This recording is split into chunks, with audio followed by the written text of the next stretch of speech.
ಲೋಕ ತೀರ್ಪು 2024 ಜಿ ಕನ್ನಡ ನ್ಯೂಸ್ನ ನಾನ್ ಸ್ಟಾಪ್ ಕವರೇಜ್ನಲ್ಲಿ ಲೋಕಸಭಾ ಚುನಾವಣೆಯ ಇಂಚಿಂಚು ಮಾಹಿತಿಯನ್ನ ಕ್ಷಣ ಕ್ಷಣದ ಅಪ್ಡೇಟ್ಸ್ ಅನ್ನ ನಿಮ್ಮ ಮುಂದೆ ನಾವು ಬಿಡ್ತಾ ಹೋಗ್ತೀವಿ.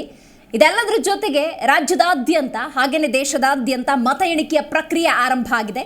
ಆರಂಭಿಕ ಹಂತದಲ್ಲಿ ಅಂಚೆ ಮತಗಳ ಎಣಿಕೆ ಪ್ರಕ್ರಿಯೆ ಆಗುತ್ತೆ. 8:15 ಸುಮಾರಿಗೆ ಇವಿಎಂನಿಂದ ಮತ ಎಣಿಕೆಯ ಪ್ರಕ್ರಿಯೆ ಆರಂಭ ಆಗುತ್ತೆ. ರೈಟ್, ಇವತ್ತಿನ ಲೋಕ ತೀರ್ಪಿನ ಬಗ್ಗೆ ಸಮಗ್ರವಾಗಿ ಮಾಹಿತಿಯನ್ನು ಹಂಚಿಕೊಳ್ಳೋದಕ್ಕೆ, ತಮ್ಮ ಅನುಭವವನ್ನು ಹಂಚಿಕೊಳ್ಳೋದಕ್ಕೆ, ಚುನಾವಣಾ ತಯಾರಿಯಾಗಿತ್ತು. ಇವತ್ತು ಫಲಿತಾಂಶ ಇರೋದ್ರಿಂದಾಗಿ ಬಿಜೆಪಿ, ಕಾಂಗ್ರೆಸ್, JDS ಮತ್ತು AAP ಅಂದ ಸಂದರ್ಭದಲ್ಲಿ ಯಾವ ರೀತಿಯ ಬೆಳವಣಿಗೆಗಳು ನಡೀತಾ ಇದೆ, ಇದೆಲ್ಲದ್ರ ಬಗ್ಗೆ ಮಾತಾಡಲಿಕ್ಕೆ ಮೊದಲನೇದಾಗಿ ಬಿಜೆಪಿ ವಕ್ತಾರರಾಗಿರುವಂತಹ BV ಗಣೇಶ್ ಅವರಿದ್ದಾರೆ. ಸರ್ ನಮಸ್ಕಾರ. AAP ವಕ್ತಾರರಾಗಿರುವಂತಹ ಇರ್ಷಾದ್ ಪಾಷಾ ಅವರಿದ್ದಾರೆ. ನಮಸ್ಕಾರ. JDS ವಕ್ತಾರರಾಗಿರುವಂತಹ ಮಹೇಶ್ ಗೌಡ್ರಿದ್ದಾರೆ. ನಮಸ್ಕಾರ. ಗಣೇಶ್ ಸರ್ ಹೇಳಿ, ಹೇಗಿದೆ ಇವತ್ತು ಕಾನ್ಫಿಡೆನ್ಸ್? ಮೇಡಮ್, ಮೊದಲನೇದಾಗಿ ಭಾರತ ದೇಶದ ಎಲ್ಲ ಜನತೆಗೆ ನಾನು ಧನ್ಯವಾದಗಳನ್ನು, ಅಭಿನಂದನೆಗಳನ್ನ ಸಲ್ಲಿಸ್ತೀನಿ.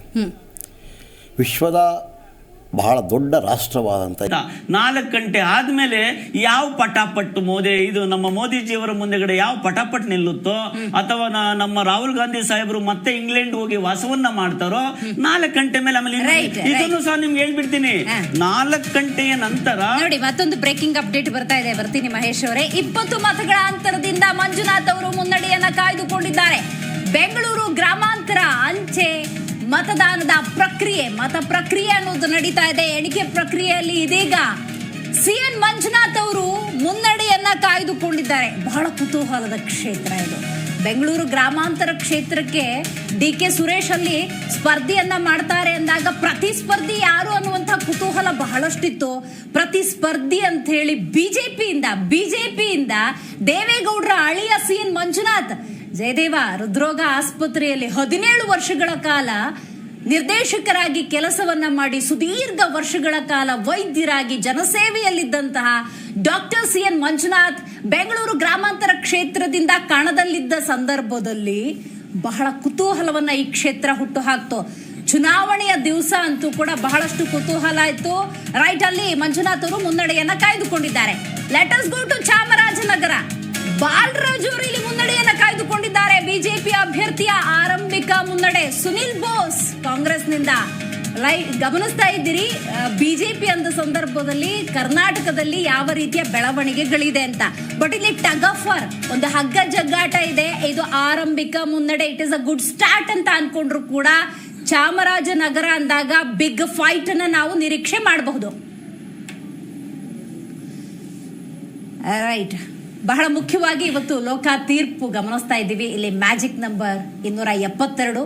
ಬಹಳ ಮುಖ್ಯವಾಗಿ ಮತದಾರ ಪ್ರಭುಗಳ ಮತ ಎಣಿಕೆ ಪ್ರಕ್ರಿಯೆ ಆರಂಭ ಆಗಿದೆ. ಸಮಯ ಆಗಲೇ 8:29 ಆಯ್ತು. 8:30ಕ್ಕೆ ಸಂಬಂಧಪಟ್ಟಂತೆ ನಾವು ನೋಡ್ತಾ ಹೋಗೋದಾದ್ರೆ EVM ಮತ ಎಣಿಕೆ ಪ್ರಕ್ರಿಯೆ ಆರಂಭ ಆಗುತ್ತೆ. ನೋಡಿ ಮತ್ತೊಂದು ಬ್ರೇಕಿಂಗ್ ಅಪ್ಡೇಟ್. ಬೆಳಗಾವಿ ಗ್ರಾಮೀಣ ಕ್ಷೇತ್ರದಲ್ಲಿ ಕಾಂಗ್ರೆಸ್ ಹಿನ್ನಡೆಯನ್ನ ಅನುಭವಿಸ್ತಾ ಇದೆ. ಅಂಚೆ ಮತಗಳದ್ದು 2500 ಮತಗಳ ಮುನ್ನಡೆಯನ್ನ ಕಾಯ್ದುಕೊಂಡಿದ್ದಾರೆ ಜಗದೀಶ್ ಶೆಟ್ಟರ್. ಚುನಾವಣೆ ಆದ ನಂತರದ ಸಂದರ್ಭದಲ್ಲೂ ಕೂಡ ಮತ್ತು ಅಭ್ಯರ್ಥಿಯಾಗಿ ಬೆಳಗಾವಿ ಕ್ಷೇತ್ರದಿಂದ ಜಗದೀಶ್ ಶೆಟ್ಟರ್ ಕಣದಲ್ಲಿದ್ದಾರೆ ಅಂತ ಗೊತ್ತಾಗ್ಲೂ ಕೂಡ ಬಹಳ ಕಾನ್ಫಿಡೆನ್ಸ್ ಅಲ್ಲಿದ್ರು. ಬಟ್ ಸ್ಟಿಲ್ ಒಂದು ಟಗ್ ಆಫ್ ವಾರ್ ಇದೆ, ಹಗ್ಗ ಜಗ್ಗಾಟ ಇದೆ. ಹೀಗೆ ಅಂತ ನಾವು ಹೇಳೋದಕ್ಕಾಗೋದಿಲ್ಲ. ಆದ್ರೆ ಜಗದೀಶ್ ಶೆಟ್ಟರ್ ಅವರ ಪ್ರೊಫೈಲ್ ಅನ್ನು ನೋಡ್ಬೇಕಾಗತ್ತೆ. ಮುಖ್ಯಮಂತ್ರಿಗಳಾಗಿ ಕಾರ್ಯನಿರ್ವಹಿಸಿದವರು, ಜೊತೆಗೆ ಬಿಜೆಪಿ ಅಂದಾಗ ಅಧ್ಯಕ್ಷ ಪಟ್ಟವನ್ನ ಅಲಂಕರಿಸಿದವರು, ಸಚಿವ ಸ್ಥಾನವನ್ನ ಅಲಂಕರಿಸಿದಂತಹ ಅನುಭವ ಇರೋರು, ಮತ್ತು ಬೆಳಗಾವಿ ಕ್ಷೇತ್ರ ಅಂದಾಗ ಅವರ ಸಂಬಂಧಿಕರ ಅಂಗಡಿ ಕುಟುಂಬದಲ್ಲಿ ಸಂಬಂಧ ಅವ್ರಿಗಿರೋದ್ರಿಂದಾಗಿ ಅಲ್ಲಿ ಮಂಗಳಾಂಡಿ ಅವರೇ ಕಣದಲ್ಲಿರ್ತಾರೆ ಅನ್ನೋದ್ರ ನಡುವೆ ಅವರ ಸಂಬಂಧಿಕರಾಗಿರುವಂತಹ ಜಗದೀಶ್ ಶೆಟ್ಟರ್ ಅವರು ಇಲ್ಲಿ ಟಿಕೆಟ್ ಅನ್ನ ಗಿಟ್ಟಿಸ್ಕೊಂಡಿದ್ದಾರೆ. ಬಟ್ ಸದ್ಯ 2500 ಮತಗಳ ಮುನ್ನಡೆಯನ್ನ ಕಾಯ್ದುಕೊಂಡಿದ್ದಾರೆ. ಗಣೇಶ್ ಸರ್, ಮಹೇಶ್ ಗೌಡ್ರು ಆಗ್ಲೇ ಹಲವಾರು ವಿಚಾರಗಳನ್ನ ಉಲ್ಲೇಖ ಮಾಡಿದ್ರು. ಮೋದಿ ಅವರನ್ನ ಟಾರ್ಗೆಟ್ ಮಾಡಿದ್ರು. ಬಿಜೆಪಿ ಅನ್ನೋದಕ್ಕಿಂತ ಮೋದಿ ಅವರನ್ನ ಟಾರ್ಗೆಟ್ ಮಾಡಿದ್ರು. ಎಂಥ ಅಲಿಗೇಷನ್ಸ್, 1-2 ಬೇಕಾದಷ್ಟು ಅಲಿಗೇಷನ್ಸ್ ಅನ್ನ ಕಾಂಗ್ರೆಸ್ ಮಾಡ್ಕೊಳ್ತಾ ಬಂತು. ಆ ಅಲಿಗೇಷನ್ಸ್ ಅಥವಾ ಆರೋಪಗಳನ್ನ ಮಾಡುವ ಸಂದರ್ಭದಲ್ಲೂ ಕೂಡ ಬಹಳ ವ್ಯತ್ಯಾಸ ಇದೆ ಸರ್. ಅದು ಜನಕ್ಕೆ ರೀಚ್ ಆಗೋಂಗ್ ಮಾಡೋದು ಕೂಡ ಚಾಕಚಕ್ಯತೆ. ನೋಡಿ, ಬರದ ಪರಿಹಾರ ಅಂದಾಗ ಅದು ಜನರ ನಾಡಿ ಮಿಡಿತವನ್ನ ಅಲ್ಲಾಡಿಸ್ಬಿಡುತ್ತೆ. ವೆರಿ ಗುಡ್ ಪಾಯಿಂಟ್ ಅನ್ನ ಜನರ ಮುಂದೆ ಅವ್ರು ತಗೊಂಡು ಹೋದ್ರು. ತೆರಿಗೆ ಹಣ ಅಂತ ಹೇಳಿದಾಗ್ಲೂ ಕೂಡ ಪ್ರತಿಯೊಬ್ರು ಕೂಡ ಕಷ್ಟಪಟ್ಟು ದೇಶದ ಅಭಿವೃದ್ಧಿಗೆ ತೆರಿಗೆಯನ್ನ ಕಟ್ತಾ ಇದ್ದಾಗ ಕೇಂದ್ರದಿಂದ ಸಮರ್ಪಕವಾಗಿ ಬಂದಿಲ್ಲ ಅಂದ್ರೆ it is a very valid point. ಅದನ್ನು ಕೂಡ ಜನರ ಮುಂದೆ ತಗೊಂಡು ಹೋಗ್ತಾರೆ. ಹಾಗಾಗಿ ಕರ್ನಾಟಕದ ಫಲಿತಾಂಶ ಅನ್ನೋದು ಈ ಆರೋಪಗಳಿಗೆ ಏರಿಳಿತವನ್ನ ಅನುಭವಿಸುತ್ತೆ ಅಂತ ಅನ್ಸೋದಿಲ್ವಾ? ನೋಡಿ ಮೇಡಮ್, ಕರ್ನಾಟಕದ ಮಟ್ಟಿಗೆ ನೀವು ಮಾತಾಡೋದಾದ್ರೆ ಮುಖ್ಯಮಂತ್ರಿಗಳು ಆ ಸಂದರ್ಭದಲ್ಲಿ ತೆರಿಗೆಗೆ ಹಣ ಜ್ಞಾಪಕ ಬಂತು, ಅವ್ರಿಗೆ ಮನಸಾರೆ ಬೈಯತಕ್ಕಂಥ ರೀತಿ ನೀತಿಗಳು ಬಂತು. ಅದಕ್ಕೆ ಮೊದಲು ಇವೆಲ್ಲ ಯಾವುದೂ ಜ್ಞಾಪಕ ಬರಲ್ಲ.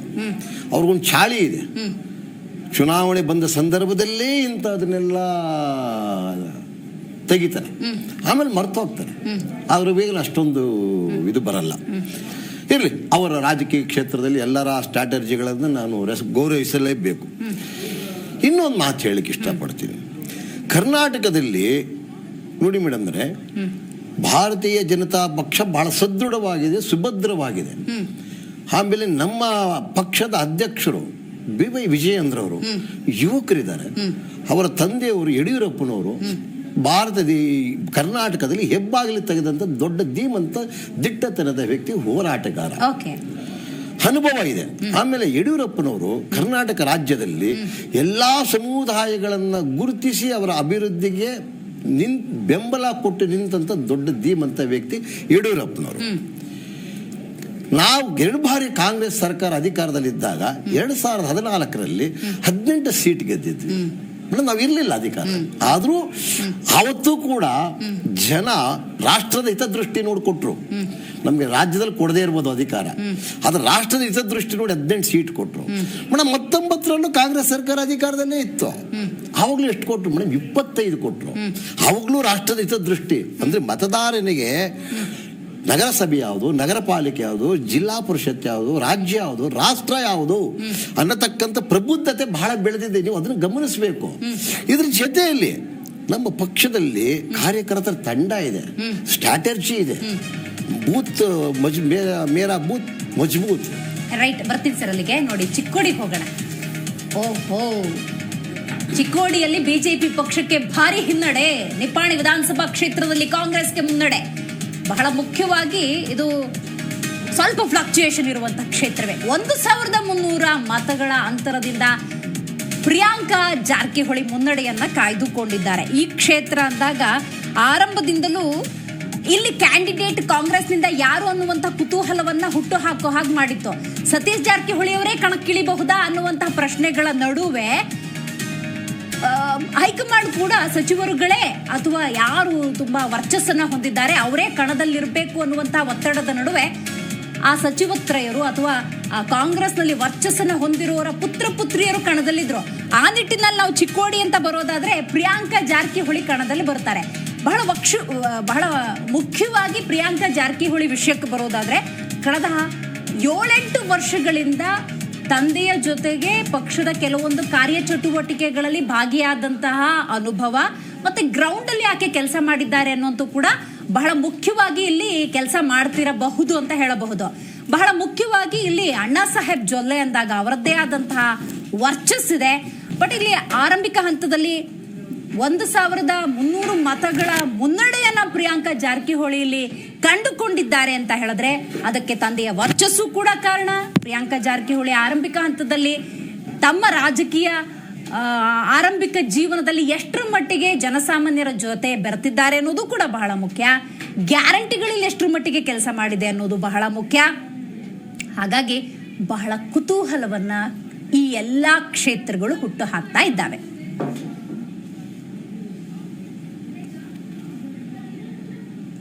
कामयाबी यकीन है। ये आवाज़ मुस्लिम चौक की आवाज़ है, सारे शहर पूरे डिस्ट्रिक्ट को हम पहुँचा रहे। इंशाल्लाह ताला कामयाबी हमारी रही। जो है ना जश्न की तैयारी, जो एक दिन पहले जो हमको जो भरोसा है, अल्लाह पर भरोसा है, हमको भरोसा है, हमारे पूरे लीडरों को हमको भरोसा है कि हमने ಜಿ ಕನ್ನಡ ನ್ಯೂಸ್ನ ಲೋಕ ತೀರ್ಪು 2024 ಸಂಪೂರ್ಣ ಕವರೇಜ್ ನಿಮ್ಮ ಮುಂದೆ, ನಾನ್ ಸ್ಟಾಪ್ ಕವರೇಜ್. ಬೆಳಗ್ಗೆ 6 ಗಂಟೆಯಿಂದ ನಿಮ್ಮ ಮುಂದೆ ಇಂಚಿಂಚು ಮಾಹಿತಿಯನ್ನ ಮುಂದಿಡ್ತಾ ಇದ್ದೀವಿ. 8,360 ಅಭ್ಯರ್ಥಿಗಳ ಭವಿಷ್ಯ ಇವತ್ತು ನಿರ್ಧಾರವಾಗುತ್ತೆ. ಹಾಗಾಗಿ ಕ್ಷಣದ ಅಪ್ಡೇಟ್ಸ್ ಅನ್ನ ನಿಮ್ಮ ಮುಂದಿಡ್ತೀವಿ. ಅದು ಲೋಕ ತೀರ್ಪು 2024 ನಾನ್ ಸ್ಟಾಪ್ ಕವರೇಜ್. ಇವತ್ತು ಇಡೀ ಭಾರತದ ಮತದಾರರ ಚಿತ್ತ ಈ ಫಲಿತಾಂಶದತ್ತ ಬಹಳ ಕುತೂಹಲವನ್ನ ಹುಟ್ಟು ಹಾಕ್ತಾ ಇದೆ. ಕರ್ನಾಟಕ ಲೋಕಸಭಾ ಚುನಾವಣೆ ಅಂದಾಗ 28 ಕ್ಷೇತ್ರಗಳಲ್ಲಿ ವಿಶೇಷವಾಗಿ 8ರಿಂದ 10 ಕ್ಷೇತ್ರಗಳ ಬಗ್ಗೆ ಅತಿ ಹೆಚ್ಚು ಗಮನವನ್ನ ಮತದಾರ ಪ್ರಭುಗಳು ಹಾಕ್ತಾ ಇದ್ದಾರೆ. ರೈಟ್, ಇದೀಗ ನಮ್ಮ ಕಾರ್ಯಕ್ರಮದಲ್ಲಿ ಕಾಂಗ್ರೆಸ್ ವಕ್ತಾರರಾಗಿರುವಂತಹ ನಂದನ್ ಕಶ್ಯಪ್ ಅವರು ಭಾಗಿಯಾಗಿದ್ದಾರೆ. ನಮಸ್ಕಾರ. ರೈಟ್, ಇವತ್ತು ಎಷ್ಟು ಕಾನ್ಫಿಡೆಂಟ್ ಆಗಿದ್ದೀರಿ ನಂದನ್ ಅವರೇ?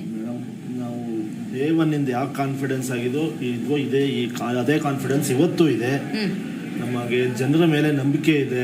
10 ವರ್ಷದ ಬಿಜೆಪಿಯ ದುರಾಡಳಿತ ವಿರುದ್ಧ ಜನ ಇಂಡಿಯಾ ಒಕ್ಕೂಟದ ಪರವಾಗಿ ನಿಂತಿದ್ದಾರೆ. ಬೆಲೆ ಏರಿಕೆ ವಿರುದ್ಧ ಕಾಂಗ್ರೆಸ್ ಪರವಾಗಿ ಇಂಡಿಯಾ ಒಕ್ಕೂಟದ ಪರವಾಗಿ ಮತ ಹಾಕಿದ್ದಾರೆ. ಉದ್ಯೋಗ ಕೊಡ್ತೀನಿ ಅಂತ ಹೇಳಿದ್ದು ಉದ್ಯೋಗ ಕೊಟ್ಟಿಲ್ಲ, ಅದ್ರ ಪರವಾಗಿ ಇಂಡಿಯಾ ಒಕ್ಕೂಟದ ಪರವಾಗಿ ಮತ ಹಾಕಿದ್ದಾರೆ. ರೈತರ ಇನ್ಕಮ್ ಡಬಲ್ ಮಾಡ್ತೀವಿ ಅಂದರು, ಅದನ್ನು ಮಾಡಲಿಲ್ಲ. ಹಾಗಾಗಿ ನಾವು ಕೊಟ್ಟಿರೋ ಭರವಸೆ ಮೇಲೆ ನಾವು ಚುನಾವಣೆ ಮಾಡಿದ್ದೀವಿ. ನರೇಂದ್ರ ಮೋದಿ ಹಾಗೆ ಬಿಜೆಪಿ ಅವರು ಕೊಟ್ಟಿದ್ದ ಭರವಸೆ ಆಗ ಮಾಡಿದ ಅಭಿವೃದ್ಧಿ ಮೇಲೆ ಮತನೇ ಕೇಳಲಿಲ್ಲ. ಅವರು ನೀವೇ ನೋಡಿದಿರಾ, ಒಂದು 180-200 ಕಡೆ ಅವ್ರು ರ್ಯಾಲಿ ಮಾಡಿದೀವಿ ಅಂತಾರೆ. ಆದ್ರೆ ಅವ್ರ ರ್ಯಾಲಿಲಿ ನಾವು ರಾಜ್ಯಕ್ಕೆ ದೇಶಕ್ಕೆ ಏನ್ ಮಾಡಿದೀವಿ ಅಂತ ಒಂದು ಚುನಾವಣೆ ಸರಕೆ ಆಗಿರ್ಲಿಲ್ಲ. ಅವ್ರ ಚುನಾವಣೆ ಸರಕೆ ಏನಿದ್ರು ಅಂದ್ರೆ ಹಿಂದೂ ಮುಸ್ಲಿಮು, ಹಿಜಾಬು, ಹಲಾಲು, ಮಂಗಳಸೂತ್ರ ತಗೊಂಡು ಇವರು ಕೊಡ್ತೀನಿ. ನೋಡೋಣ ಕಶ್ಯಪ್ ಅವರೇ, ಗೀತಾ ಶಿವರಾಜ್ ಕುಮಾರ್ 611 ಅಂಚೆ ಮತಗಳನ್ನು ಪಡೆದುಕೊಂಡಿದ್ದಾರೆ. ಅಂಚೆ ಮತಗಳ ಎಣಿಕೆ ಪ್ರಕ್ರಿಯೆಯಲ್ಲಿ BY ರಾಘವೇಂದ್ರ 76 ಮತಗಳ ಮುನ್ನಡೆಯನ್ನ ಕಾಯ್ದುಕೊಂಡಿದ್ದಾರೆ. ಶಿವಮೊಗ್ಗ ಅಂದ ಸಂದರ್ಭದಲ್ಲಿ ನೀವು ಗಮನಿಸ್ತಾ ಇದ್ದೀರಿ, ಇಲ್ಲೂ ಕೂಡ ಕ್ಯಾಂಡಿಡೇಟ್ ಯಾರಾಗಬಹುದು ಅನ್ನುವಂತಹ ಬಹಳ ಕುತೂಹಲ ಇತ್ತು. ಬಂಗಾರಪ್ಪನವರ ಮಗಳು ಗೀತಾ ಶಿವರಾಜ್ ಕುಮಾರ್ ಅವರನ್ನ ಕಣಕ್ಕಿಳಿಸುವಂತ ಚಿಂತನೆಯಲ್ಲಿ ಕಾಂಗ್ರೆಸ್ ಅನೌನ್ಸ್ಮೆಂಟ್ ಅನ್ನ ಮಾಡುತ್ತೆ. ಆ ಭಾಗದ ಜನ ಆ ಹೆಣ್ಣು ಮಗಳನ್ನ ಬಂಗಾರಪ್ಪನವರ ಮಗಳು ಅನ್ನುವಂತ ನಿಟ್ಟಿನಲ್ಲಿ, ಜೊತೆಗೆ ಒಂದು ರಾಜಕೀಯ ಅನುಭವ ಆಕೆಗಿಲ್ಲ ಅಂದ್ರೂ ಕೂಡ ಬಂಗಾರಪ್ಪನವರು ಕೊಟ್ಟಿರುವಂತಹ ಆಡಳಿತ ಹಿನ್ನೆಲೆಯಲ್ಲಿ ಒಪ್ಪಿಕೊಂಡ್ರು. ಬಟ್ ಇಲ್ಲಿ ಫಲಿತಾಂಶ ಅನ್ನೋದು ಅಂತಿಮವಾಗಿ ಬಹಳ ಮುಖ್ಯ ಆಗುತ್ತೆ. ಅಂಚೆ ಮತಗಳ ಎಣಿಕೆ ಪ್ರಕ್ರಿಯೆಯಲ್ಲಿ ಯಡಿಯೂರಪ್ಪನವರ ಪುತ್ರ ಹಾಲಿ ಸಂಸದರು ಆಗಿರುವಂತಹ BY ರಾಘವೇಂದ್ರ 76 ಮತಗಳ ಮುನ್ನಡೆಯನ್ನ ಕಾಯ್ದುಕೊಂಡಿದ್ದಾರೆ. ಪ್ಲೀಸ್ ಕಂಟಿನ್ಯೂ ಕಶ್ಯಪ್ ಅವರು.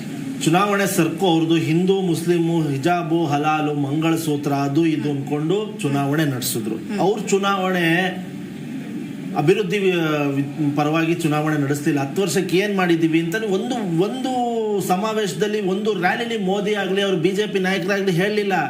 ಹಾಗಾಗಿ ಅವರು ಸೋಲಿನ ಭಯದಿಂದ ಅವರು ಡೈಲಿ ಒಂದೊಂದು ರ್ಯಾಲಿಲಿ, ಒಂದೊಂದು ಸಭೆಯಲ್ಲಿ ಅವರ ಅಜೆಂಡಾಗಳನ್ನ ಚೇಂಜ್ ಮಾಡ್ಕೊಂಡ್ ಬಂದಿದ್ರು. ರಾಜ್ಯಕ್ಕೆ ದೇಶಕ್ಕೆ ಏನಾರ ಮಾಡಿಲ್ಲ. ಹಾಗಾಗಿ ಅವರು ಜನರ ಮುಂದೆ ಇಂಡಿಯಾ ಒಕ್ಕೂಟ ಬಂದ್ರೆ ಹಂಗ್ ಮಾಡ್ಬಿಡುತ್ತೆ, ಇಂಡಿಯಾ ಒಕ್ಕೂಟ ಬಂದ್ರೆ ಹಿಂಗ್ ಮಾಡ್ಬಿಡುತ್ತೆ ಅನ್ನೋದು ಅವರ ಚುನಾವಣೆ ಹೊಸ್ತಾಗಿತ್ತು. ಇನ್ನೊಂದು ನೀವು ವಿಷಯ ನೋಡ್ಬೇಕಾಗಿತ್ತು ಅಂದ್ರೆ, ಬಿಜೆಪಿ ಸಂಸದರು ರಾಜ್ಯದ ಉದ್ದಗಲಕ್ಕೂ ದೇಶದ ಉದ್ದಗಲಕ್ಕೂ ನೋಡಿ ಇಲ್ಲಿ ಬೆಳಗಾವಿದ ಅಪ್ಡೇಟ್. ಬೆಳಗಾವಿಯಲ್ಲಿ ಮೃಣಾಲ್ ಹೆಬ್ಬಾಳ್ಕರ್ ಮುನ್ನಡೆಯನ್ನ ಕಾಯ್ದುಕೊಂಡಿದ್ದಾರೆ. ನಾನು ಆಗ್ಲೇ ಹೇಳ್ತಾ ಇದ್ದ ಹಾಗೆ 8ರಿಂದ 10 ಕ್ಷೇತ್ರಗಳ ಬಗ್ಗೆ ಒಂದಷ್ಟು ಕುತೂಹಲ ಡೆಫಿನೆಟ್ಲಿ ಇದ್ದೇ ಇದೆ. ಅದರಲ್ಲಿ ಬೆಳಗಾವಿ ಕ್ಷೇತ್ರ ಕೂಡ ಒಂದಾಗಿದೆ. ಮೃಣಾಲ್ ಹೆಬ್ಬಾಳ್ಕರ್ ಯುವ ನಾಯಕ. ನೋಡಿ, ನೀವು ಇದೊಂದು 2-3 ವಿಚಾರದಲ್ಲಿ ಸ್ವಲ್ಪ ಹಿನ್ನಡೆ ಇರ್ತಿತ್ತು.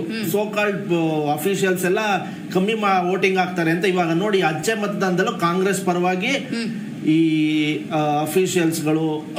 ಅಂದ್ರೆ ನಿಮಗೆ ಏನ್ ಪ್ಲಸ್ ಆಗಿದೆ ಅಂತ? ಯಾವ ಪ್ಲಸ್? ನೋಡಿ ಮೇಡಮ್, ನಮ್ಗೆ ಪ್ಲಸ್ ಆಗಿರೋದು ಒಂದೇ ಮಾನದಂಡ ಮೇಡಮ್. 10 ವರ್ಷದ ಬಿಜೆಪಿಯ ದುರಾಡಳಿತ ವಿರುದ್ಧವಾಗಿ ಕಾಂಗ್ರೆಸ್ ಪರವಾಗಿ ಜನ ನಿಂತಿದ್ದಾರೆ ಅಂತ ಒಂದು ನಂಬಿಕೆ ಇದೆ ಮೇಡಮ್. ಎಲ್ಲಾ ಚುನಾವಣೆ ನಮ್ಗೆ ಏನೇನ್ ಕೊಡ್ಬೇಕೋ ಎಲ್ಲಾ ತೊಂದರೆಗಳು ಬಿಜೆಪಿ ಅವ್ರು ಕೊಟ್ರು. ನಮ್ಮ ಅಕೌಂಟ್ಗಳನ್ನ ಫ್ರೀಸ್ ಮಾಡಿದ್ರು. ನಾವು ಚುನಾವಣೆ ಜಾಹೀರಾತುಗಳಿಗೆ ದುಡ್ಡನ್ನ ಖರ್ಚು ಮಾಡಕ್ ಆಗ್ಲಿಲ್ಲ. ನಮ್ಮ ನಾಯಕರು ಒಂದು ಭಾಗದಿಂದ ಇನ್ನೊಂದು ಭಾಗಕ್ಕೆ ಹೋಗಕ್ಕೆ ನಮ್ಗೆ ಫ್ಲೈಟ್ ಗಳನ್ನ ಲ್ಯಾಂಡಿಂಗು ಟೇಕ್ ಆಫ್ ಹಾಕಿ ಬಿಡ್ತಿರ್ಲಿಲ್ಲ.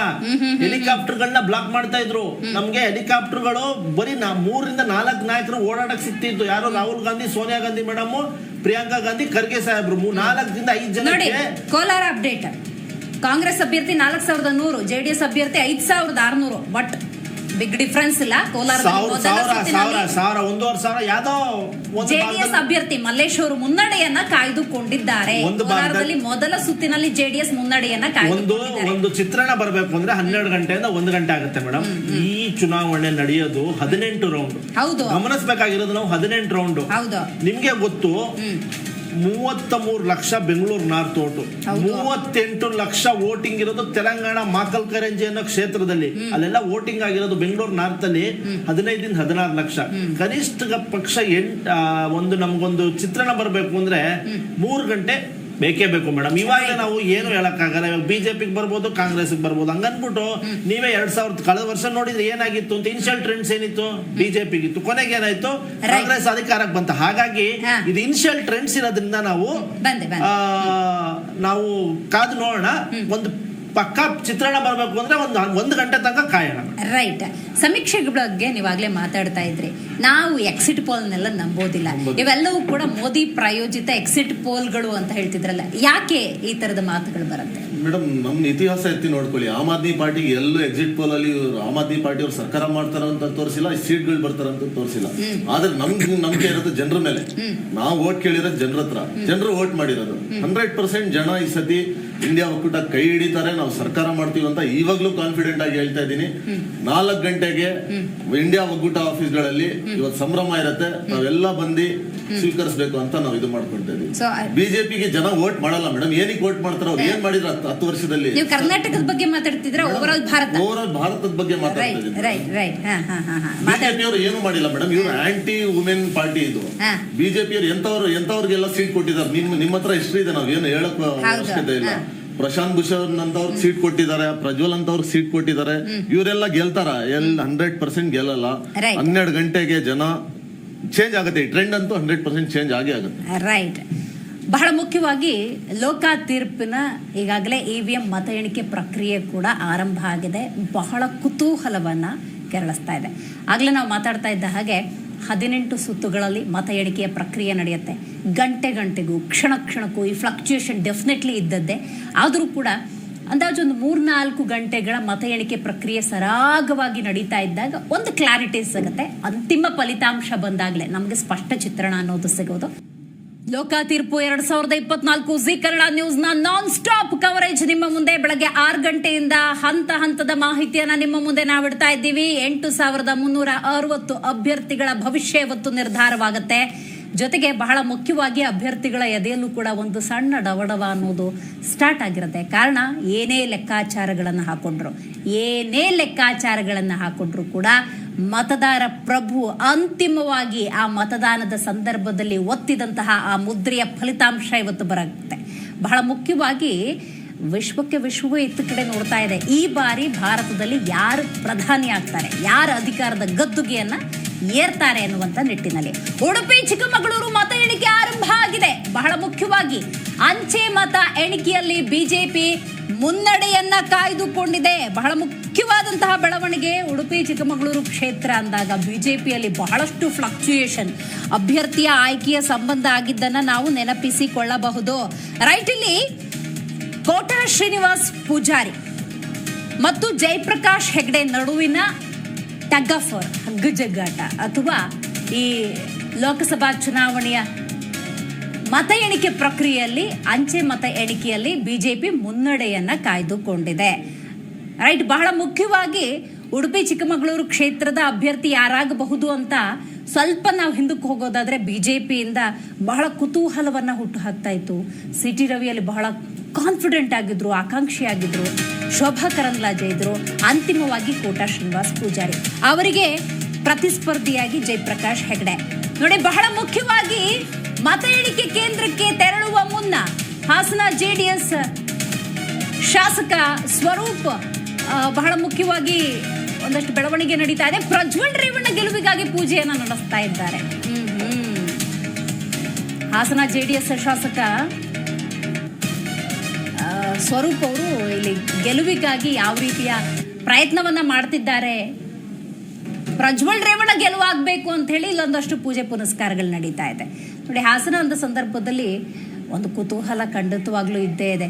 ಆ ಚುನಾವಣೆಯ ಸಂದರ್ಭದಲ್ಲಿ ಆದಂತಹ ಬೆಳವಣಿಗೆಗಳು, ಪೆನ್ ಡ್ರೈವ್ ಹೊರಗೆ ಬಂದ ರೀತಿ, ಈ ಗೆಲುವಿನ ಮೇಲೆ ಎಷ್ಟರ ಮಟ್ಟಿಗೆ ಪರಿಣಾಮ ಬೀರುತ್ತೆ ಅನ್ನೋದು ಬಹಳ ಕುತೂಹಲವನ್ನ ಹುಟ್ಟುಹಾಕಿದೆ. ಓಕೆ, ನೋಡಿ, ಮೈಸೂರಿನ ಅಪ್ಡೇಟ್. ಸಿಎಂ ತವರಿನಲ್ಲಿ ಕಾಂಗ್ರೆಸ್ಗೆ ಮುನ್ನಡೆ.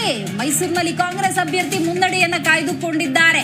ಎಂ ಲಕ್ಷ್ಮಣ್ ಅವರು ಕಾಂಗ್ರೆಸ್ನ ಕಟ್ಟ ಕಾರ್ಯಕರ್ತ ಅನ್ನುವಂತ ಹೆಸರನ್ನ ಪಡ್ಕೊಂಡವರು ಎಂ ಲಕ್ಷ್ಮಣ್ ಇದೇ ಮೈಸೂರಿನಲ್ಲಿ ಮೈಸೂರಿನ ಕಳಶಪ್ರಾಯ ಅಂತ ಕರೆಸ್ಕೊಳ್ಳುವಂತಹ ಒಡೆಯರ್ ಕುಟುಂಬದ ಯದುವೀರ್ ಒಡೆಯರ್ ಇಲ್ಲಿ ಕಣದಲ್ಲಿದ್ದಾರೆ.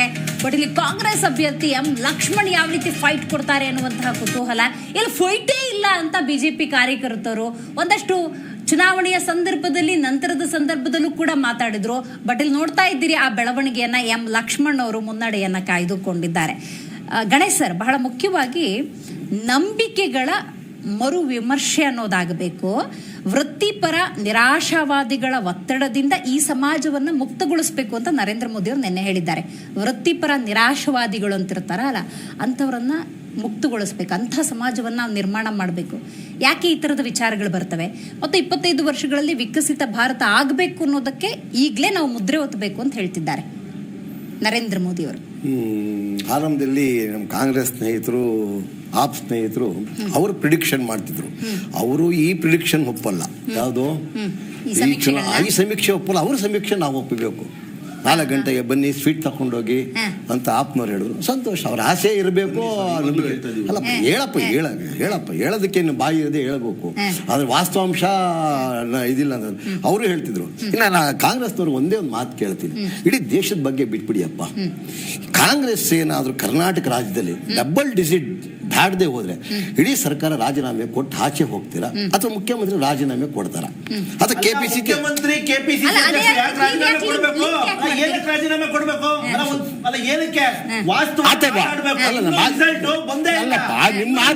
ಅಲ್ಲ ರೀ, ಆಗ್ಲೇ ನೀವ್ ಮಾತಾಡೋ ನಾನು ಮಾತಾಡಿಲ್ಲ, ಕೇಳೋ ತಾಳ್ಮೆ ಇಟ್ಕೊಳ್ಳಿ. ನಿಮ್ ನೋಡ್ರಿ ನಮ್ಮ ಭಾವನೆಗಳು ನಾನು ಕೇಳ್ತೀನಿ. ಇಡೀ ದೇಶದ 543 ಸೀಟ್ ಬಗ್ಗೆ ನಾನು ಮಾತಾಡ್ತಿಲ್ಲ, ನಾನು 28 ಸೀಟ್ ಬಗ್ಗೆ ಮಾತಾಡ್ತಾ ಇದ್ದೀನಿ. ಕರ್ನಾಟಕ ಇಡೀ ರಾಷ್ಟ್ರದಲ್ಲಿ 2 ಕಡೆ, ತೆಲಂಗಾಣ ಒಂದು, ಇಲ್ಲೊಂದು ಇರ್ಲಿ. ನಾನು ಕೇಳ್ತಿರೋದು ಅವ್ರಿಗೆ.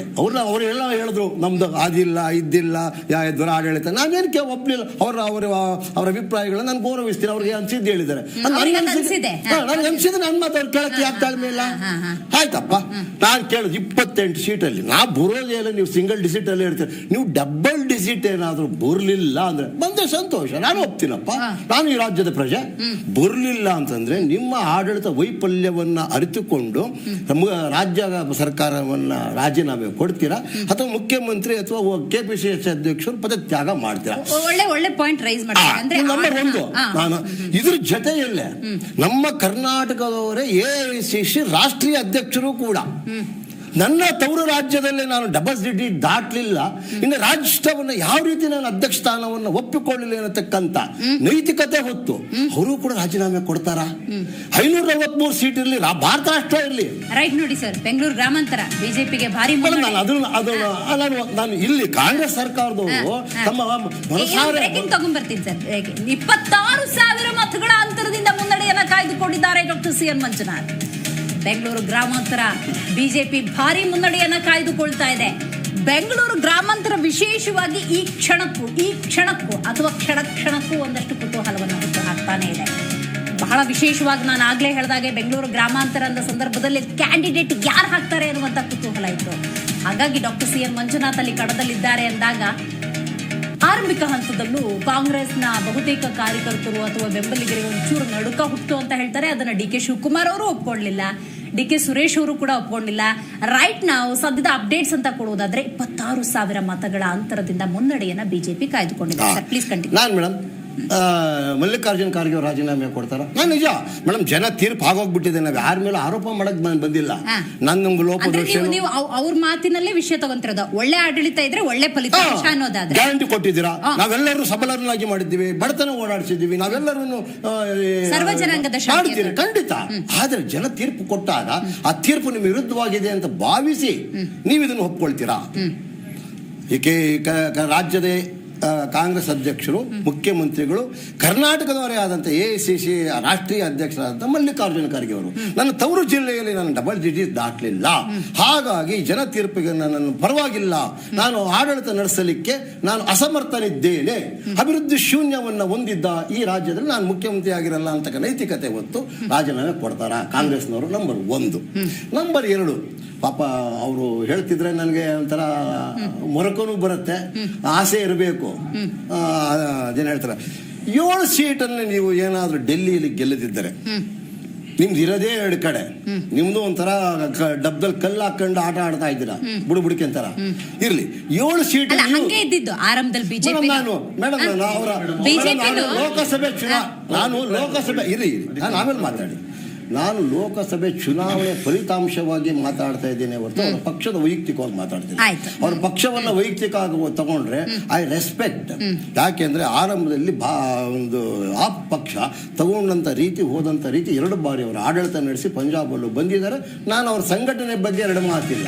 ನಾನು ಬರೀ ಚುನಾವಣೆ ತೀರ್ಪಿನ ಬಗ್ಗೆ ಜನಾದೇಶದ ಬಗ್ಗೆ ಮಾತಾಡ್ತಾ ಇದ್ದೀನಿ ಹೊರತು. ನೀವು ಮಲ್ಲಿಕಾರ್ಜುನ್ ಖರ್ಗೆ ಅವ್ರ ಬಗ್ಗೆ ಮಾತಾಡ್ತಾ ಇದ್ದೀರಿ ನೋಡಿ. ಕಲಬುರಗಿಯಲ್ಲಿ ಬಿಜೆಪಿ ಮುನ್ನಡೆಯನ್ನ ಕಾಯ್ದುಕೊಂಡಿದೆ. ಉಮೇಶ್ ಜಾಧವ್ ಅಂದಾಗ ಅವರದ್ದೇ ಆದಂತ ಭಯಂಕರ ವರ್ಚಸ್ಸಿದೆ. ಬಟ್ ಅಲ್ಲಿ ಮಲ್ಲಿಕಾರ್ಜುನ ಖರ್ಗೆ ಅವರ ಅಳಿಯ ರಾಧಾಕೃಷ್ಣ ದೊಡ್ಡಮನಿಯವರು ಕಣದಲ್ಲಿರೋದು ನೋಡಿ ಸರ್. ಅಪ್ಡೇಟ್ ಇಲ್ಲಿ ಬಹಳ ಮುಖ್ಯವಾಗಿ ಉಮೇಶ್ ಜಾಧವ್ ಅವರು ಮುನ್ನಡೆಯನ್ನ ಕಾಯ್ದುಕೊಂಡಿದ್ದಾರೆ. ರೈಟ್. ನಾನು ಅವ್ರು 2 ಕಡೆ ನಾನು ಅವ್ರ ವೈಯಕ್ತಿಕವಾಗಿ ಅವರ ಸಂಘಟನೆ ಬಗ್ಗೆ ಆಗ್ಲಿ ನಾನು ಮಾತಾಡ್ತೀನಿ. ನಾನು ಮಾತಾಡ್ತಿರೋ ಜನಾದೇಶದ ಬಗ್ಗೆ ನೀವು ಬಹಳ ಸ್ಪಷ್ಟವಾಗಿ ಗಮನಿಸಬೇಕು. ಒಂದು ಪಕ್ಷವನ್ನ ತಗೊಳ್ಳಿಕ್ಕೆ ನಾನು ಭಾರತೀಯ ಜನತಾ ಪಕ್ಷದ ವಕ್ತಾರನ ಕೂತಿಲ್ಲ. ಇವತ್ತು ನಡೀತಿರತಕ್ಕಂಥದ್ದು ಜನಾದೇಶ. ಯಾರು ಜನಾದೇಶ ಅವ್ರಿಗೆ ಕೊಟ್ಟರೆ ನಾನು ಒಪ್ಪಲೇಬೇಕು, ಅವರು ಕೊಟ್ಟರು ನಾನು ಒಪ್ಪಲೇಬೇಕು, ನಮಗೆ ಕೊಟ್ಟರು ಅವರು ಒಪ್ಪಲೇಬೇಕು. ಯಾಕೆ ಜನಾದೇಶದ ತೀರ್ಪು ಮೇಡಮ್. ಇದು ಮತದಾನ ಪ್ರಭು ಅಂತ ನಾವೆಲ್ಲ ಒಪ್ಕೊಂಡ ಮೇಲೆ ಇವರು ಕೂಡ ಆ ನೈತಿಕತೆಯನ್ನ ಒಪ್ಪಿಕೊಂಡು ದೆಹಲಿಯಲ್ಲಿ ರಾಜೀನಾಮೆ ಕೊಡ್ತಾರಾ? ಮೇಡಮ್ ನಾನು ಒಪ್ತೀನಿ. ಜನಾದೇಶ ಅವ್ರು ಕೊಟ್ಟರೆ ನಾನು ಒಪ್ತೀನಿ ಮೇಡಮ್. ನಾನು ಟೋಟಲ್ ಅಗ್ರಿ. ಆದ್ರೆ ಭಾರತೀಯ ಜನತಾ ಒಪ್ಪೋದ್ರ ಅನ್ನೋದ್ರ ಮೀನಿಂಗ್ ಹೇಳ್ಬೇಕು. ಅವ್ರಾದ್ರೂ ರಾಜೀನಾಮೆ ಕೊಡ್ಬೇಕಲ್ಲ, ನೀವೇನ್ ಮಾಡ್ತೀರಿ? ಈಗ ಹೇಳ್ತೀನಿ ಕೇಳಿ. ನೀವು ಕೇಳಿದ್ ಒಳ್ಳೆಪ್ಪ ಮೇಡಮ್. 10 ವರ್ಷ ಅವ್ರು ಹೇಳಿದ್ರು 10 ವರ್ಷದ ದುರಾಡಳಿತ. ಈ 10 ವರ್ಷದಲ್ಲಿ ನಾವು ಕೆಂಪುಕೋಟೆ ಮೇಲೆ ಒಂದು ದಿವಸ ಒಂದು ಮಾತು ಹೇಳಿದ್ರು ನರೇಂದ್ರ ಮೋದಿಯವರು. ನನಗೆ ಮತ ಕೊಟ್ಟು ನನಗೆ ಪಕ್ಷವಾದ ಕಾರ್ಯಕರ್ತ ಗೆಲ್ಲಿಸಿದಂತ ಒಬ್ಬ ಕಾರ್ಯಕರ್ತನು ಕೂಡ ತಲೆ ತಗ್ಗಿಸಿಕೊಂಡು ಹೋಗೋ ರೀತಿಯಲ್ಲಿ ನಾನು ನಡ್ಕೊಳ್ಳಲ್ಲ. 2ನೇ ಬಾರಿ ಹೇಳಿದ್ರು. ನನಗೆ 2ನೇ ಬಾರಿ ಅಧಿಕಾರ ಕೊಟ್ಟ ಅದೇ ಕೆಂಪುಕೋಟೆ ಮೇಲೆ ಹೇಳಿದ್ರು, ನನ್ನನ್ನ ನೀವು ಗೆಲ್ಲಿಸಿದಂತ ಭಾರತ ದೇಶದ ಸಾರ್ವಜನಿಕ ಯಾವುದೇ ಕಾರಣಕ್ಕೂ ಅವನಿಗೆ ಅಗೌರವವಾಗಿ ನಾನು ನಡ್ಕೊಳ್ಳಲ್ಲ, ಅವನು ಅಗೌರವವಾಗಿ ಹೋಗೋ ರೀತಿಯಲ್ಲಿ ನಾನು ನಡ್ಕೊಳ್ಳಲ್ಲ ಅಂತ ಹೇಳಿ ಪ್ರಮಾಣ ಮಾಡಿದ್ರು ಮೇಡಮ್. ಆ ಪ್ರಮಾಣ ಮಾಡಿದ್ರ ಫಲವಾಗಿ 3ನೇ ಬಾರಿ ಸಬ್ಕಾ ಸಾಥ್, ಸಬ್ಕಾ ವಿಶ್ವಾಸ್, ಸಬ್ಕಾ ಪ್ರಯಾಸ್. ನನಗೆ ಯಾವುದೇ ಧರ್ಮ, ಯಾವುದೇ ಜಾತಿ ಎಲ್ಲ ಮುಖ್ಯ. ನಾನು ಎಲ್ಲ ಧರ್ಮೀಯರನ್ನ, ಎಲ್ಲ ಜನಾಂಗವನ್ನ, ಎಲ್ಲ ಸಮುದಾಯಗಳನ್ನ ಭಾರತದ ರಾಷ್ಟ್ರದ ಹಿತದೃಷ್ಟಿಯಲ್ಲಿ ಕರ್ಕೊಂಡು ಹೋಗ್ತೀನಿ ಮೇಡಮ್. ಹಾಗೆ ಹೇಳಿದ್ರು. ಇವತ್ತು ಭಾರತ ರಾಷ್ಟ್ರದ ಗೌರವ ವಿದೇಶಗಳಲ್ಲಿ, ವಿಶ್ವದಲ್ಲಿ ಗಮನಿಸತಕ್ಕಂಥ ಅಂಶ ಬಂದಿದೆ. ರೈಟ್. ಬರ್ತೀನಿ ಸರ್. ನೋಡಿ, ಶಿವಮೊಗ್ಗ ಮೊದಲ ಸುತ್ತಿನಲ್ಲಿ ಬಿಜೆಪಿ ಮುನ್ನಡೆಯನ್ನ ಕಾಯ್ದುಕೊಂಡಿದೆ. ರಾಘವೇಂದ್ರ ಇಲ್ಲಿ ಕಣದಲ್ಲಿದ್ದಾರೆ. ಶಿವಮೊಗ್ಗ ಅಂದಾಗ ಕಾಂಗ್ರೆಸ್ ಅಭ್ಯರ್ಥಿ ಗೀತಾ ಶಿವರಾಜ್ ಕುಮಾರ್ ಬಹಳ ಕುತೂಹಲವನ್ನು ಹುಟ್ಟುಹಾಕಿರುವಂತಹ ಕ್ಷೇತ್ರ ಇದು. ಶಿವಮೊಗ್ಗದಲ್ಲಿ ಬಿಜೆಪಿ ಅಭ್ಯರ್ಥಿ ಮುನ್ನಡೆಯನ್ನ ಕಾಯ್ದುಕೊಂಡಿದ್ದಾರೆ ಸರ್. ಮೇಡಮ್ ಇದು ಹಾಗಾಗಿ ಈ ಬಾರಿ ಮೇಡಮ್ ನಾವು ಕಾರ್ಯಕರ್ತರ ಪಡೆ, ನರೇಂದ್ರ ಮೋದಿಯವರ ಸಮರ್ಥ ನಾಯಕತ್ವ, ಸದೃಢವಾದ ಚಿಂತನೆಗಳು, ದೂರದೃಷ್ಟಿ ಯೋಜನೆಗಳು, ಮತ್ತೆ ನಮ್ಮ ವಿಶ್ವದಲ್ಲೇ ಕೂಡ ಇಷ್ಟು ದೊಡ್ಡ ಪ್ರಜಾಪ್ರಭುತ್ವ ರಾಷ್ಟ್ರ ಇದಿರೋದು ಎಲ್ಲರೂ ಭಾರತ ರಾಷ್ಟ್ರವನ್ನ ಮಾರುಕಟ್ಟೆಯಾಗಿ ಇಟ್ಕೊಂಡಿದ್ರು. ಇವತ್ತು ಭಾರತ ರಾಷ್ಟ್ರವೇ ಮತ್ತೊಂದು ರಾಷ್ಟ್ರಕ್ಕೆ ಮಾರುಕಟ್ಟೆಯನ್ನು ಸೃಷ್ಟಿ ಮಾಡತಕ್ಕಂಥ ಒಂದು ನೀತಿಯನ್ನು ಬೆಳೆದರು. ಭಾರತ ವಿಶ್ವವನ್ನು 3ನೇ ಆರ್ಥಿಕ ವಿಶ್ವದಲ್ಲಿ 3ನೇ ಬಲಿಷ್ಠ ಆರ್ಥಿಕ ರಾಷ್ಟ್ರವನ್ನಾಗಿ ಮಾಡಬೇಕು ಅಂತ ಹೇಳಿದ್ರು. 5 ಟ್ರಿಲಿಯನ್ ಆರ್ಥಿಕ ಪರಿಸ್ಥಿತಿಯನ್ನು ಮಾಡಬೇಕು ಅಂತ ಹೇಳಿದ್ರು. ಮೇಡಮ್ ಇವತ್ತು ಜನ ಇಷ್ಟು ಪ್ರಮಾಣದಲ್ಲಿ ಮತ ಕೊಟ್ಟಿದ್ದಾರೆ ಅಂತ ಹೇಳಿದ್ರೆ ನಮ್ಮ ಭಾರತ ರಾಷ್ಟ್ರ ಸದೃಢವಾಗಿರಬೇಕು. ಎಲ್ಲೋ ಅತಂತ್ರ ಸರ್ಕಾರ ಬಂದು ನಾವು ಆತಂಕದಲ್ಲಿ ಬದುಕುವುದಕ್ಕಿನ್ನ ಸಮರ್ಥ ನಾಯಕತ್ವದಲ್ಲಿ, ಸದೃಢ ಚಿಂತನೆಯಲ್ಲಿ ನಮ್ಮ ಭಾರತ ರಾಷ್ಟ್ರವನ್ನು ಬಡ ರಾಷ್ಟ್ರ ಮಾಡಬಾರ್ದು. ಬರ್ತೀನಿ ಸರ್ ನಾನು. ನೋಡಿ, ಬೆಳಗಾವಿ ಕ್ಷೇತ್ರ ಅಂತ ಸಂದರ್ಭದಲ್ಲಿ ಕ್ಷಣ ಕ್ಷಣಕ್ಕೂ ಹಾವು ಏಣಿ ಆಟ ಮುಂದುವರೆದಿದೆ. ಜಗದೀಶ್ ಶೆಟ್ಟರ್ ಸದ್ಯ ಮುನ್ನಡೆಯನ್ನ ಕಾಯ್ದುಕೊಂಡಿದ್ದಾರೆ. ಈಗ ಒಂದು 10-15 ನಿಮಿಷದ ಹಿಂದೆ ಮೃಣಾಲ್ ಹೆಬ್ಬಾಳ್ಕರ್ ಇಲ್ಲಿ ಮುನ್ನಡೆಯನ್ನ ಕಾಯ್ದುಕೊಂಡಿದ್ದಾರೆ ಅಂತ ಹೇಳ್ತಾ ಇದ್ವಿ. ಸದ್ಯ 2920 ಮತಗಳ ಮುನ್ನಡೆಯನ್ನ ಜಗದೀಶ್ ಶೆಟ್ಟರ್ ಕಾಯ್ದುಕೊಂಡಿದ್ದಾರೆ. ರೈಟ್. ಬಹಳ ಮುಖ್ಯವಾಗಿ ಲೋಕಸಭಾ ಚುನಾವಣೆ 2024ರ ಫಲಿತಾಂಶದತ್ತ ಪ್ರತಿಯೊಬ್ಬರ ಚಿತ್ತ ನೆಟ್ಟಿರುವಂತದ್ದು. ಬಹಳ ಮುಖ್ಯವಾಗಿ ವಿದೇಶಗಳು ಕೂಡ ಮುಂದಿನ ಭಾರತದಲ್ಲಿ ಅಧಿಕಾರದ ಗದ್ದುಗೆಯನ್ನ ಯಾವ ಪಕ್ಷ ಹಿಡಿಯಬಹುದು, ಭಾರತದ ಪ್ರಧಾನಿಯಾಗಿ ಯಾರು ಆ ಸ್ಥಾನವನ್ನ ಅಲಂಕರಿಸಿಕೊಳ್ಳಬಹುದು ಅನ್ನುವಂತ ಕುತೂಹಲದಲ್ಲಿದ್ದಾರೆ. ಕಾಂಗ್ರೆಸ್ನ ಲಕ್ಷ್ಮಣ್ ಕೊಂಚ ಹಿನ್ನಡೆಯನ್ನ ಅನುಭವಿಸಿದ್ದಾರೆ. ಮೈಸೂರಿನಲ್ಲಿ ನೋಡಿ, ಯದುವೀರ್ ಒಡೆಯರ್ ಇಲ್ಲಿ ಮುನ್ನಡೆಯನ್ನ ಕಾಯ್ದುಕೊಂಡಿದ್ದಾರೆ ಎನ್ನುವಂತ ಅಪ್ಡೇಟ್ ಲಭ್ಯವಾಗ್ತಾ ಇದೆ. ಮೈಸೂರು ಅಂದ ಸಂದರ್ಭದಲ್ಲಿ ಬಹಳ ಬಹಳ ನಿರೀಕ್ಷೆ ಇಟ್ಕೊಂಡಿದ್ರು ಪ್ರತಾಪ್ ಸಿಂಹ. ಈ ಬಾರಿ ಕೂಡ ತನಗೆ ಪಕ್ಷದಿಂದ ಟಿಕೆಟ್ ಲಭ್ಯ ಆಗುತ್ತೆ ಅಂತ. ಬದಲಾದ ಕಾಲಘಟ್ಟದಲ್ಲಿ, ಬದಲಾದ ಕೆಲವೊಂದು ಬೆಳವಣಿಗೆಯಲ್ಲಿ ಯದುವೀರ್ ಒಡೆಯರಲ್ಲಿ ಬಿಜೆಪಿಯಿಂದ ಸ್ಪರ್ಧೆ ಮಾಡ್ತಾರೆ. ಸದ್ಯ ಮುನ್ನಡೆಯನ್ನ ಕಾಯ್ದುಕೊಂಡಿದ್ದಾರೆ. ಅಲ್ಲಲ್ಲಿ ಸಂಭ್ರಮಾಚರಣೆಗೆ ಬಿಜೆಪಿ ಇರ್ಬೋದು, ಕಾಂಗ್ರೆಸ್ ಇರ್ಬೋದು, ಕಾರ್ಯಕರ್ತರು, ಬೆಂಬಲಿಗರು ತಮ್ಮದೇ ಆದಂತಹ ಸಿದ್ಧತೆಯನ್ನ ಮಾಡ್ಕೊಳ್ತಾ ಇದ್ದಾರೆ. 2024 ಲೋಕಸಭಾ ಚುನಾವಣೆಯ ಸಂಪೂರ್ಣ ಮಾಹಿತಿಯನ್ನ ನಿಮ್ಮ ಮುಂದೆ ನಾವು ಇಡ್ತಾ ಹೋಗ್ತೀವಿ. ಅದು